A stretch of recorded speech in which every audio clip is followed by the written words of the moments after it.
What's going on, everybody, and welcome back. Today we're going to try out a new plasma cutter that BestArc sent out, because I've got this big huge stash of steel that I need to kind of cut up before winter. So we're going to go ahead and do that. There's like part of a Jeep over there. Somebody was trying to make 3/16 box sides for a pickup. I don't know, whatever. This is like part of a stash that somebody gave me. There's a big piece of I-beam down there. I need a little piece of that I-beam. So anyway, we're going to give it a shot, try out this new plasma cutter, see how it works. Well, as you can see, I like the BestArc stuff. That's a plasma cutter. There's another one back there. And then this is their little MiG 145 welder. That thing works great. It's kind of a bummer too, because not too long before I got that little MiG welder, I had bought this big Millermatic 200, and now this thing never really gets used. And I even have a brand new tank of gas for it. So kind of a bummer, but it is what it is. This is the new or newer 9th gen plasma cutter that we're going to be taking a look at. It's got the Pilot Arc start, so it's pretty nice, not a scratch start. I'll save you the pain of unboxing it, since there's really not much to that. It's just packed in foam in a cardboard box. So let me get it all unpacked and we'll take a look at it. Alright, well, I do these reviews for, budget-friendly tools that I think that most of you can afford, so you can make a, informed decision about what you're buying. I know I can't really afford to buy some of those big expensive tools. I get everything used, or it's something like this. So that's why I do these reviews. And in case you don't know how to connect one of these, I mean, it's pretty easy. So this is how you do it. It only takes a second. But anyway, I hope that you guys are able to make a good decision on your purchases and, get some entertainment out of cutting the steel up too. So that's pretty much it. And then you've got your ground. It's a little DINS connector. Stick it in there, turn it, and boom, you're done. That's it. You've got your torch here. It's a high frequency start, so you don't even have to scratch it on the metal or anything. Comes with a hose. I've never found a reason to use it. Comes with some consumables, so there you go. Consumables like tips and all that stuff. Instruction manual if you need that, a little wrench, and then your 220 to 110 little converter pigtail. So it's wired for 220 right out of the gate, and then if you need to use it on 110, there you go, you can plug it in. It'll automatically sense whether or not it's on 110 or 220, and it'll just go from there. Alright, before we fire it up, you can take a look at just the front. It's all digital. Whereas the older ones are not. That's your air pressure regulator. On the top, it kind of gives you an idea of what amperage to run at for different thicknesses of steel or whatever, So you can check that out. And then this one is the older style one. The only major difference here is it has an analog air pressure gauge. It's got your, controls and all that. Same type of deal, but it's still Pilot Arc. Still works essentially the same, except this new one is updated and it's all digital. Alright, let me show you how this thing works. They're basically all the same. You just get some different features, little upgrades here and there. I changed the camera to 60 frames a second so that it'll kind of help with the flash from the LCD screen. One thing to keep in mind is these BestArcs, they have an internal water separator and air pressure regulator, which is right down here. So if it gets filled up with water, you can purge it down there. The earlier ones, it just kind of stuck out the back and you could snag it on stuff or whatever. But this is your amperage dial. Right here you can see we're on 220 volts. If you're on 110, I think the maximum is only 35, something like that. But this goes up to 50 because we're on 220. Here is your air pressure regulator. You push it, it'll lock it on so you can't turn it. Pull it out and you can adjust it. It's got that guide on the top that tells you what amperage and pressures you're supposed to be running at for whatever thickness or gauge of material you're trying to cut. So I'll leave it at 32 for now. Here's your cut or air setting. If you leave it on cut, you're ready to cut. If you move it up, you just got stream of air. So there's that. You crank it up, crank it down. So, I don't know, it'll help keep your tool or your consumables cool when you're done. Also, you can, cool off your work or whatever. Here's your torch, or like your trigger operation. 2T means you pull the trigger and you hold it, you're cutting. When you're done cutting, you let go of the trigger and it stops. 4T mode means you can click this thing on like a light switch. It'll stay on, you don't have to hold it, you can do your cutting, and whenever you're ready to stop, you pull the trigger again and it shuts it off. So 2T is kind of what I use all the time. Here's one of the newer features, post time and pilot arc. So you can set how long you want the pilot arc to run for. That's 1 second. We can set it to 5 seconds.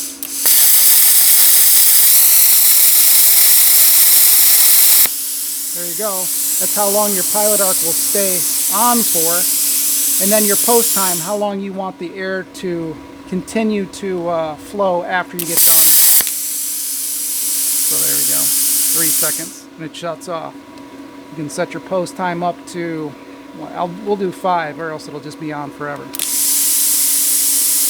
So there we go. It's on. It'll run for 5 seconds and shut off.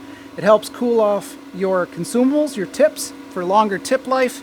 And then I guess if you need to cool off your work or something like that, that helps out. But your pilot arc time setting is pretty handy because you're supposed to have already created like a molten pool of steel to start cutting with. You don't need the pilot arc on all of the time. You just need it to liquefy everything to start the initial plasma arc and then, you know, start cutting through. So it is kind of nice that you can set that. The other ones don't have that. So we'll put it up around 3, I guess, to start with. And this would be good if you were trying to get through some scaly, nasty, rusty metal or something like that, and you were having a hard time initiating the pool of molten metal before, you know, you start cutting. So we'll turn this up around 36, leave it there. Now let's start cutting some steel. This should be pretty easy because it's just thin little steel for this Jeep.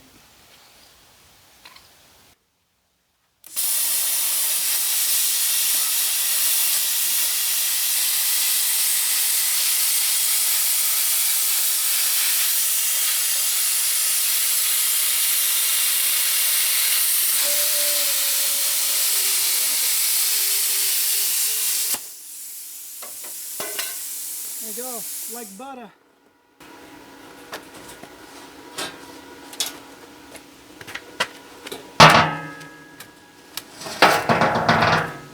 Alright, my plan for this is I want to cut this flange off. I don't know how they bent this or whatever, but we're going to clamp some wood to it and use it as a guide, and then be able to salvage like this whole part here and just cut this edge off and then come straight up in here. There we go. Now we should just be able to run down here, cut it. 3/16 rusty plate.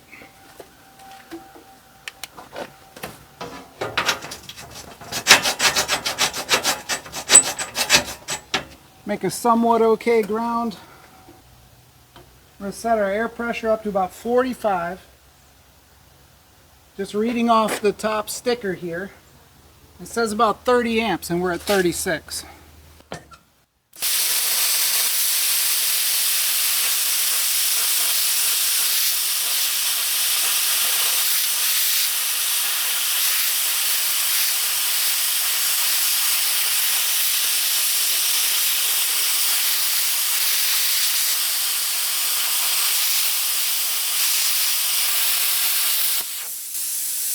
Okay, let's try the 4T mode. I've never tried that.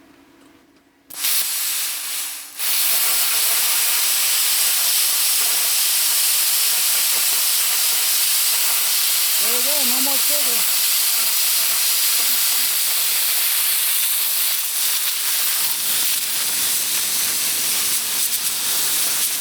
Ah, this one spot in the middle, I missed it.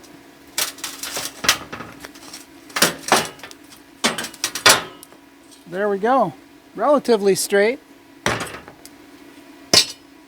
Now I got one scaly, nasty piece of steel. We'll cut off that other one and just keep on going.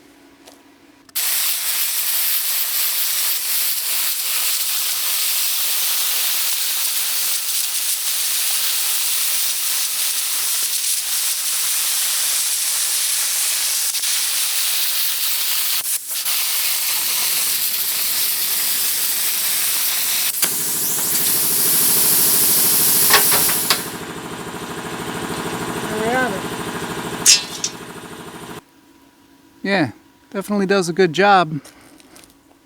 Alright, so I just used the handy dandy guide on top. 30 amps, 3/16, 40-50 psi, 30 amps. We're at 49 psi and 38 amps, so whatever.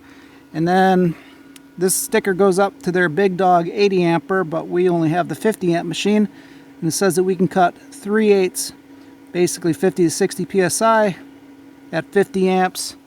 That's 3/8 inch angle right there. So we'll toss it up here and we'll see if we indeed can cut 3/8 with it at 50 amps. Alright, we're just going to freehand this thing. Try to cut off a little section. I need an angle, but I only need about 3 inches of it. Something like that. Alright, 62 psi, 50 amp.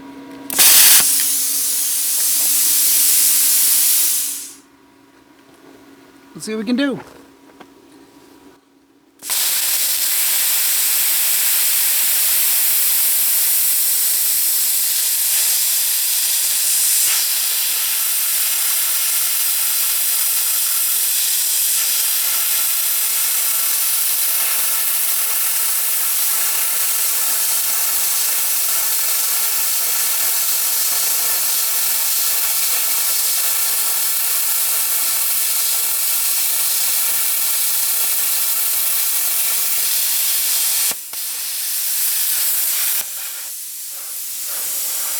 Well, we're mostly through.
I mean, it cut through it.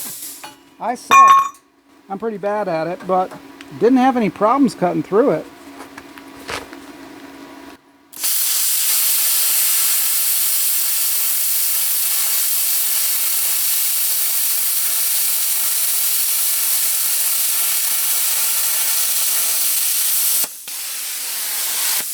Yeah, I mean, the rest is just my fault. Look at that. I can even hold the thing without dying. So it's pretty good. That was a pretty nice cut there. So it's getting a little toasty, but it's not like flame cutting. It would be super hot. Yeah, not too shabby. This side wasn't so good, but that's my fault. And there's the other side. I'm sure you could do better.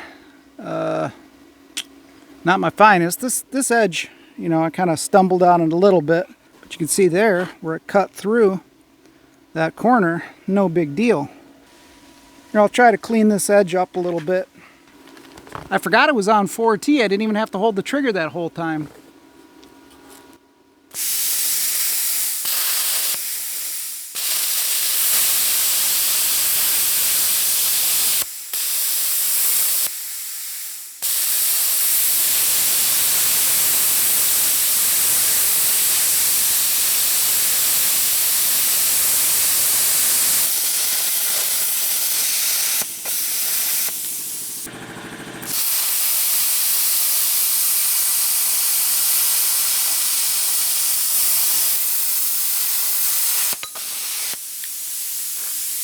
Wow, pretty sweet. All right, so that was on 220. So I wonder what it'll do on 110. You think it can cut through that 3/8 plate using a 110 on an extension cord? We're gonna find out. So these are 20 amp, outlets right here. There's really nothing else running right now. We got this big heavy dog extension cord running precariously over all of our stuff here. I think it's like 100, I don't even know. It's a big extension cord. And there we go. We're plugged right in. This is the 220. You can see there's the 220. So we're definitely not connected to 220. So I guess we'll just see how far we can get through this on 110. Now I think this only goes up to 35 amps on 110. Guess we're going to find out.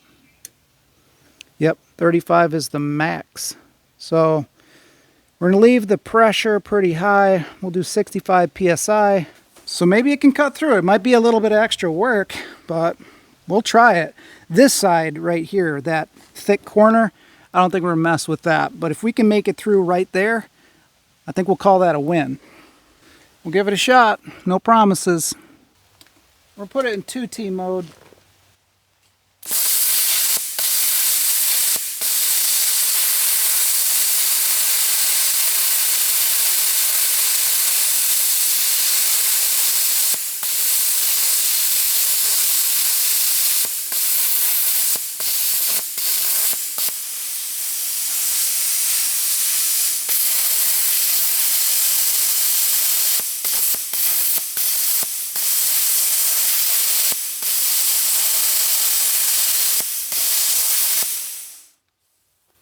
Oh, she hated that.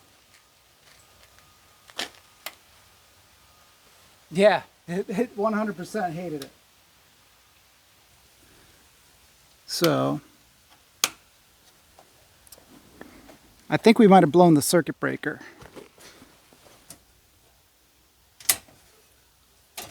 There we go. Oh,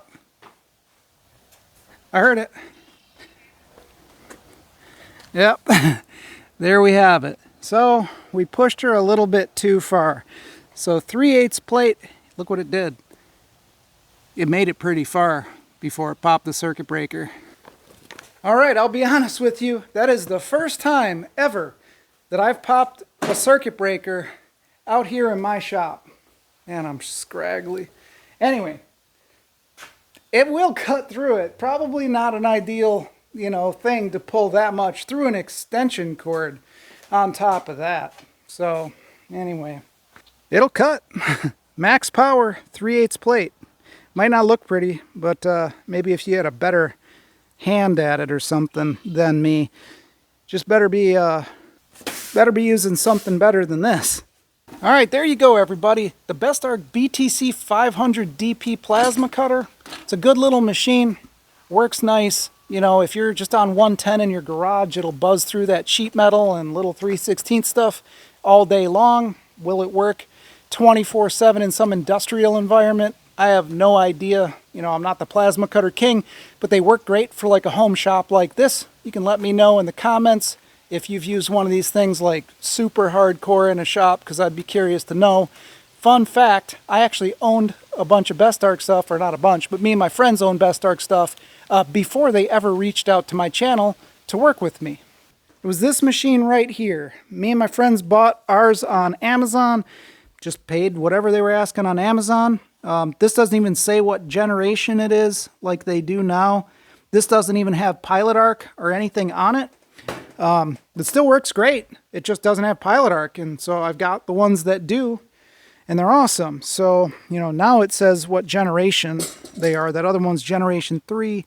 This is Gen 9. So definitely cool machines. So if you want an affordable plasma cutter, they're hard to beat. Their little welder, man, I use that thing all of the time and just love it. It's so cool. It works great. So they're plasma cutters. They've always worked great for me. I've used them a bunch, so there it is. Hopefully this was helpful to you if you're trying to make a decision on a plasma cutter. Other than that, I've got a bunch of steel that I still have to cut down. It's getting late, so thanks a lot for watching. Don't forget to like, comment, and subscribe. All of BestArc's information will be down in the video description below, and I'll catch you on the next one.